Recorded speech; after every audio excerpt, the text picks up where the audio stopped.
Good morning, good afternoon, good evening, wherever you are in the world. Thank you for joining us for this week's edition of the SMIE Consulting Midweek Roundup. I'm your host, Marty Bennett. Today on the Roundup, we're going to be taking a look at three topics we've been hearing from international educators over the last few days. This week, we're coming out of the Education USA Forum last week in Washington, D.C. Always a good time to reconnect with colleagues, particularly since this conference, like most other international ed conferences, haven't met since 2019. This is kind of the last of the summer run of international ed conferences, from NAFSA to International ACAC, and now the Ed USA Forum in DC last week. A couple of the issues we'll be talking about will be coming directly from that conversation in DC, the first of which we'll get to in a minute.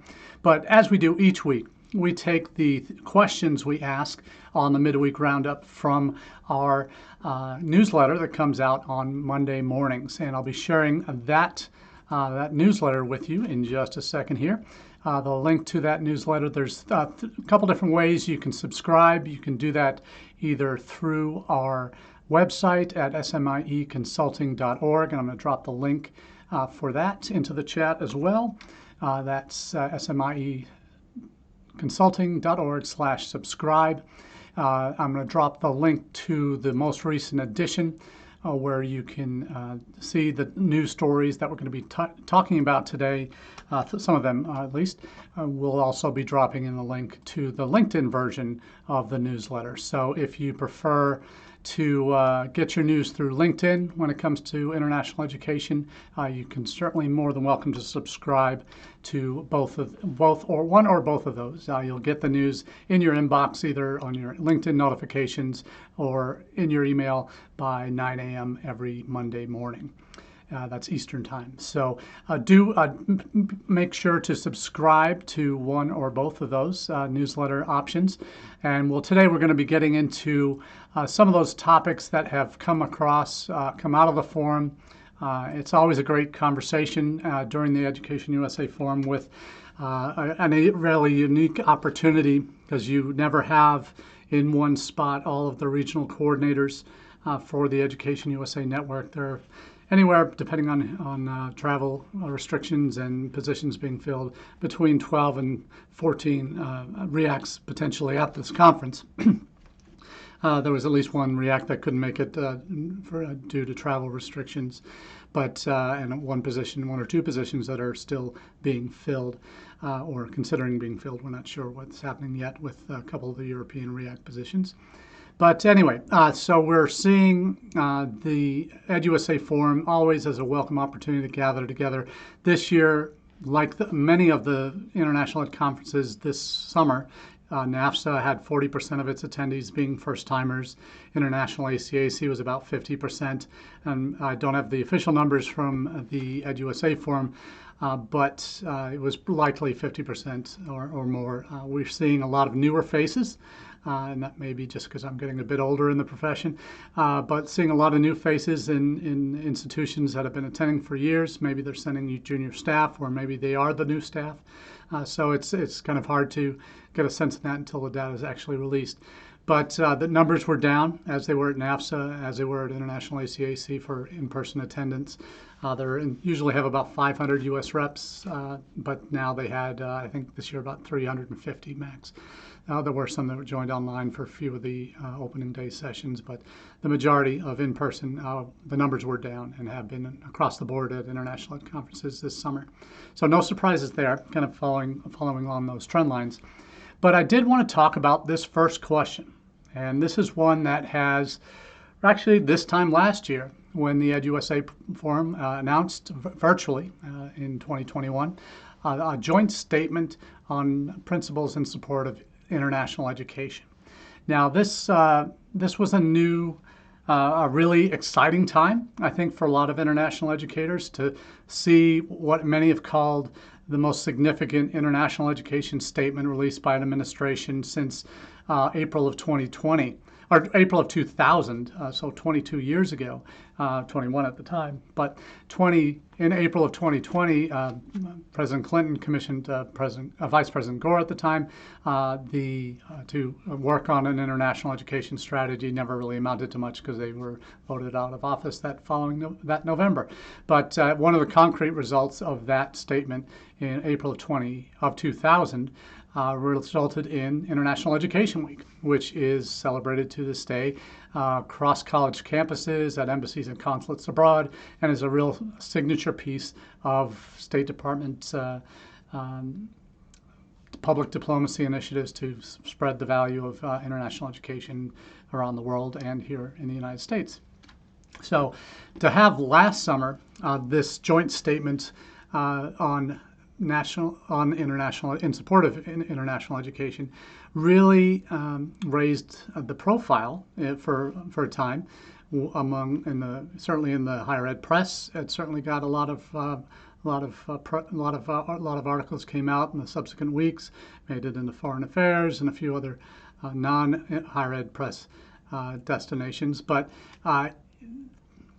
there was at the time a lot of enthusiasm and maybe cautious optimism. Much like we are cautiously optimistic that we're getting back to normal post-pandemic in terms of returning and new international students coming to the United States this fall. I think everybody would say we're cautiously optimistic and probably more reason for optimism there. But with regard to this statement last year, the question a lot of us that have been in the field a while are asking, okay, is this going anywhere? Is this going to amount to a national, international ed strategy? Something that most of us who've been in the profession for more than a minute realize that is something we're sorely lacking in the United States, where we have governments around the world, mostly Western countries, that have very coordinated national approaches, have 3-year plans, have 7-year plans, have 10-year plans for international education. That's also very closely tied to their immigration policies, and as it is in Canada. So we see a lot of or in other countries, a lot of discussion around national strategies. In the UK, for example, they have an international education champion that's part of the Prime Minister's cabinet, if not the inner circle, but certainly on the cabinet team or sub-cabinet team. There is, frankly, momentum, and everybody's on the same page in a lot of these countries. Part of that has to do with they're dealing with smaller number of institutions. In the UK, it's 150 universities, and then VocTech sector. In Canada, it's about 100 universities and larger VocTech sector. Australia, 40 universities or less, and then a larger VocTech sector. New Zealand, only 8 universities and a larger VocTech sector. So anyway, in most countries, they have national strategies. We don't and never have in the United States. So last summer really raised the bar in terms of, oh my goodness, we might actually be moving somewhere in a positive direction. And what has happened since? So there was a session at the forum that was joint statement on international education 1 year on. So that was the title of the session. A lot of senior folks in the field were attending that session, and really were hoping to hear some real game-changing announcements of what's coming down the pike or what's been done. What we did here is did have 4 representatives from the 4 departments, federal government departments, state, commerce, education, and homeland security, all part of this panel, which was great. Good to see representation across those units that have their hands in a piece of the international ed pie. We've got commerce and their focus on international education being an export industry and 6th largest export industry for the United States, and very much concerned on the dollars and cents of what international education brings to the U.S. as a economic driver. You have Department of Homeland Security that's very much concerned about the national security implications of bringing students in, and they regulate and have the rules and regulations that impact what they can and can't do once they're in the United States. Then you have the State Department that is very much focused on public diplomacy and having these students come here, have great experiences, go home and become leaders in their home countries and then have positive impact on U.S. Relationships with other countries around the world. So that public diplomacy kind of piece.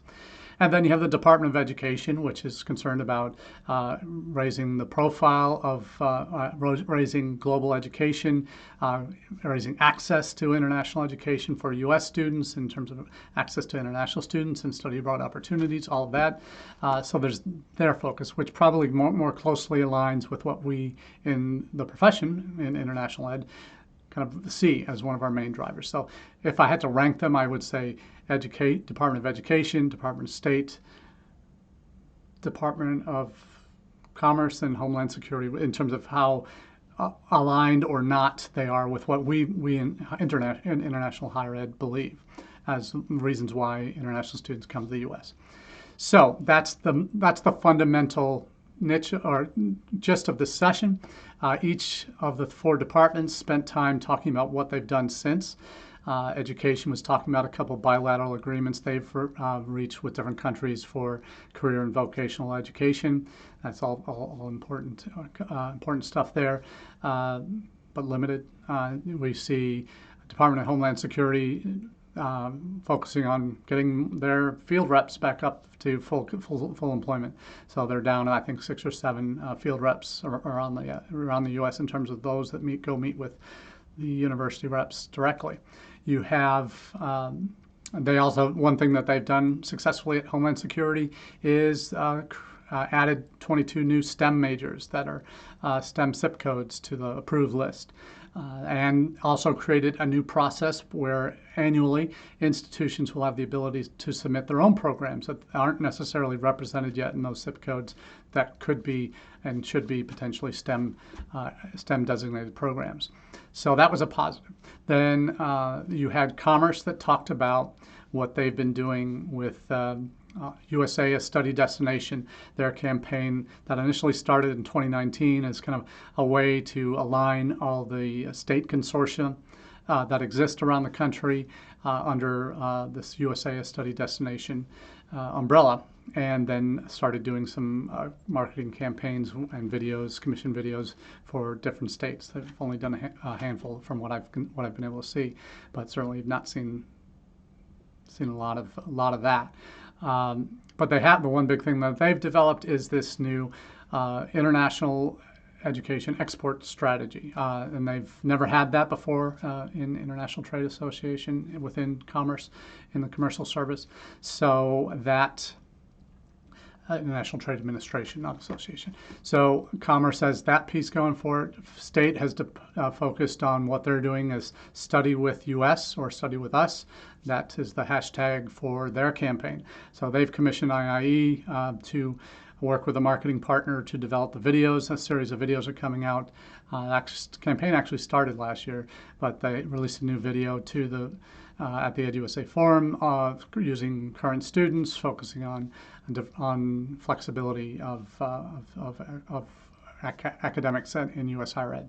So that's great, but none of these are connected. Oh, they have their joint meetings, their interagency meetings.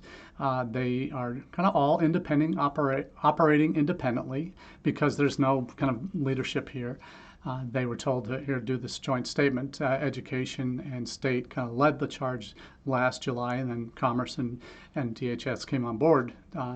There's also other partners, other departments that maybe should be at the table too if we're talking about the impact of what an international ed strategy should be, and that would be Department of Labor. So the question really here, and I'm going to spend most of my time talking about this today because it really, coming away from the forum, this was my biggest disappointment, that I got the chance to answer questions about where's the beef, basically. What is, wrote an article about it on the SMIE consulting site. I've dropped the link to that article in the chat. I also reposted it on LinkedIn. Got some really positive feedback from those that read the article, those that were attending, on how my points really reflected their feelings as well. And what this really is a frustration that you have these 4 federal departments all doing their own thing. They're having interagency meetings. They are but they're not addressing, they're doing what they can, and I'm not faulting them in any way, because I respect what they do. I've worked with Education USA and State Department in the past for my job for 6.5 years, so I know the value there. I've worked on the state consortia side. I know the role that Commerce plays in helping them get up and running, so there's value there. DHS has certain restrictions there that we don't need to talk about here, but there's some fundamental challenges in so many departments that have an element of what impacts international education in their mission, but not a sole focus. They're all operating independently, doing what they can within their own spheres of influence. The challenges, none of the things that can really move the needle for the United States as a country can happen until we have national leadership, till we have cabinet level. I said international ed czar to one of the panelists after the session was over, but I asked them, frankly, where are the game changers? Where are the two of the proposals that the Biden administration did put into their initial Build Back Better proposal right after they took office or inaugurated in beginning of 2021. It's provisions to provide green cards to all international STEM graduate PhD students once they've finished, to make the change for F1 to become a dual intent status instead of just non-immigrant. And then one that's I've been talking about recently is what are we going to do when we go back to normal when it comes to classes that international students can take.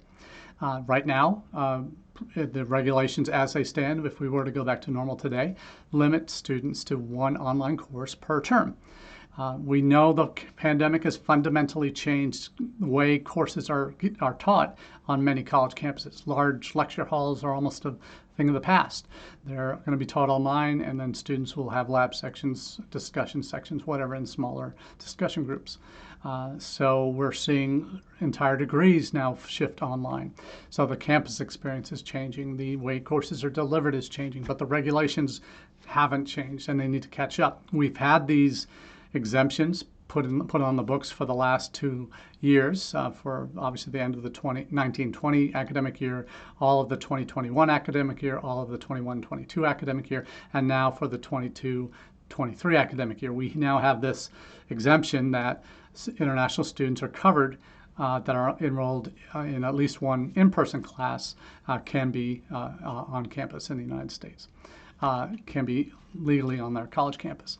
But that's until that gets made permanent, until we get the changes on F1 becoming a dual intent status, until we get the changes to things like STEM PhDs getting green cards, until those that would be truly game changers in the global perspective on international student mobility, until that happens, we are just doing our own thing. Everybody's every department's doing their own thing. Colleges and universities are tooting their own horns, and really we don't have anything that unifies us other than we need to be promoting the U.S. as a destination because of breadth of diversity of our student of our educational institutions, the flexibility that students have in their academic programs, the diversity of our student bodies, and the opportunity to meet students from around the world. The quality of the education that you see consistently in rankings and not only in the United States but globally as well,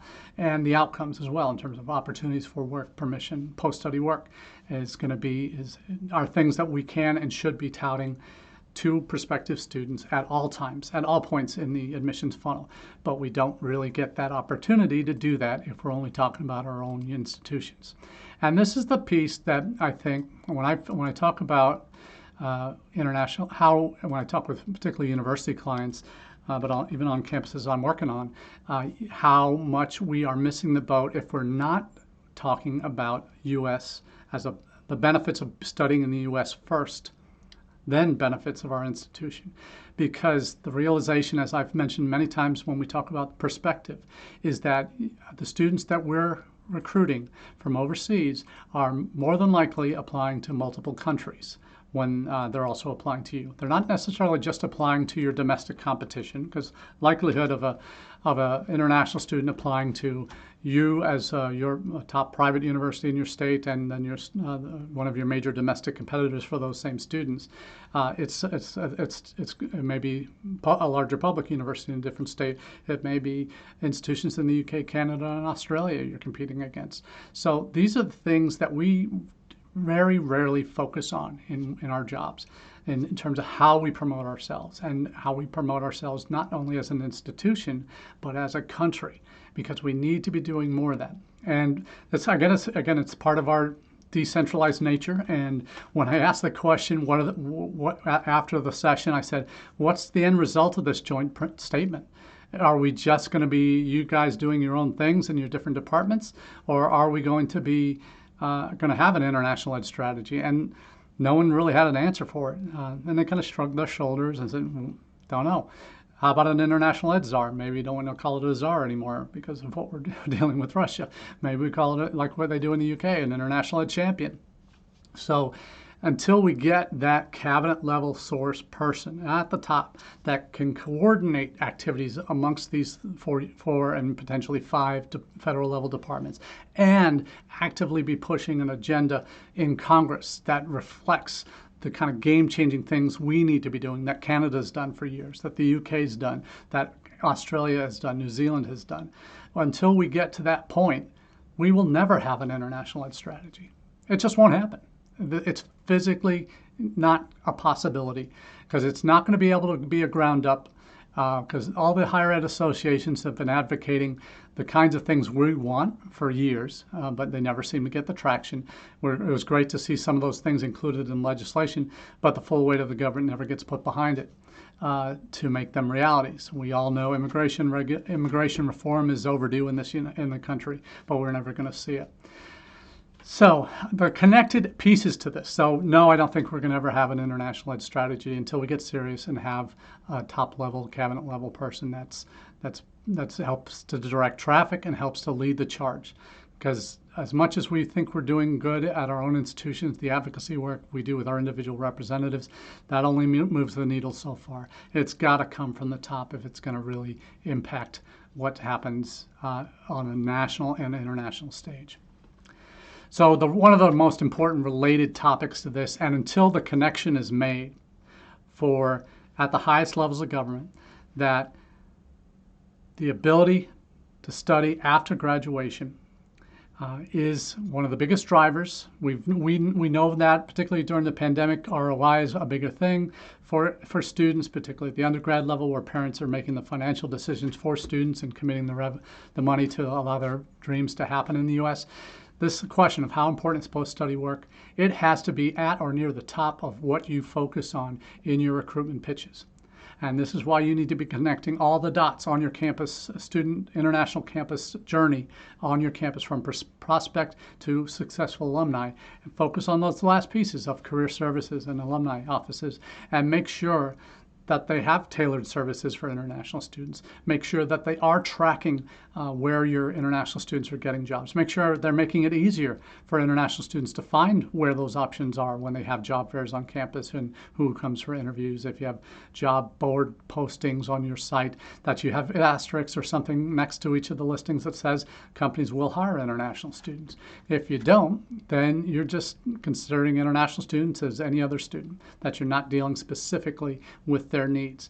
And I'm fortunate to work at an institution now that has recognized this amongst many other needs, that not every student is the same, and there are the various groups of students that have very different needs. First-gen students have very different needs than an international student, have very different needs than someone who's coming from a well-to-do background and where their entire family has gone to college for generations.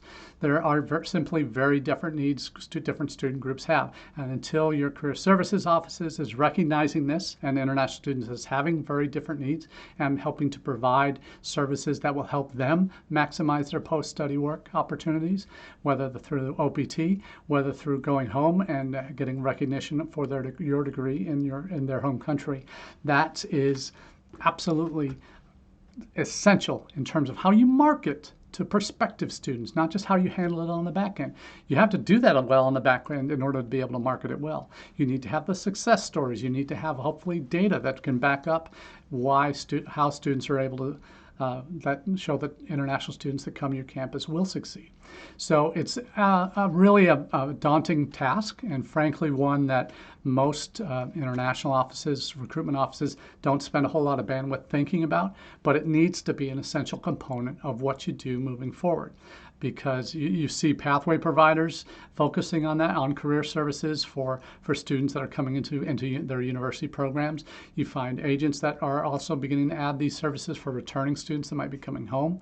You see some institutional partnership programs that we're working with that are now adding in these career services pieces to the puzzle, because they recognize it's a full journey. It's not just getting them in the door somewhere. You need to make sure these students are taken care of all the way through the journey, and in particular, that end product with post-study work opportunities. So that's kind of a quick answer to question 3. We could spend a whole session just on that topic. But I do want to spend a last 2 or 3 minutes that we have here with you talking about what's going on with international or intensive English programs and visa delays. We all know that the IP sector is one of those that has probably seen the most significant downward turns in international ed in the last 2.5 years. You see, we've certainly felt it in the United States. 2 recent articles from ISF Monitor on Australia and Canada's situations respectively, talking about the significant downturns they've experienced during the pandemic. You also see what's been happening since then in terms of they're looking to bounce back. But part of the problem in terms of the bounce back is the significant visa delays that are happening. You see that most acutely in Canada, where they now are seeing demand that is supersedes what they had pre-pandemic, which was already fairly high. You also see in the UK, their processing time has typically been 3 weeks for visas. That's what they're telling students now. But the reality is it's more like a month. So it's an extra week, which frankly, if we're looking at it from the US perspective, I just saw a study or a Voice of America news article that said the visa backlogs are at the worst point since post 9/11, and those were some pretty serious backlogs that were driven largely by this administrative processing that basically the euphemism for any male Muslim student that was applying for a visa had months of background checks through every criminal database in the world, basically, before they were even allowed to get their visa.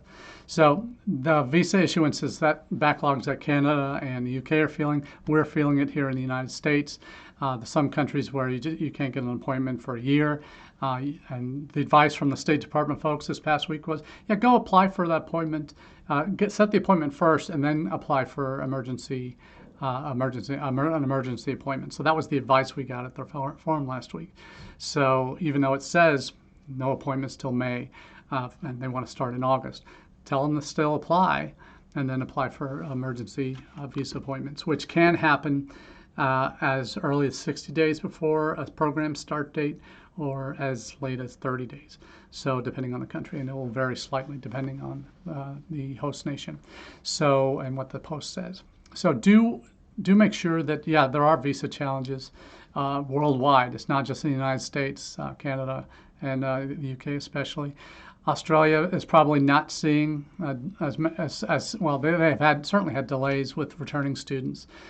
Those have freed up mostly in the last couple of months, as they've been open now for 2 or 3 months since March or April.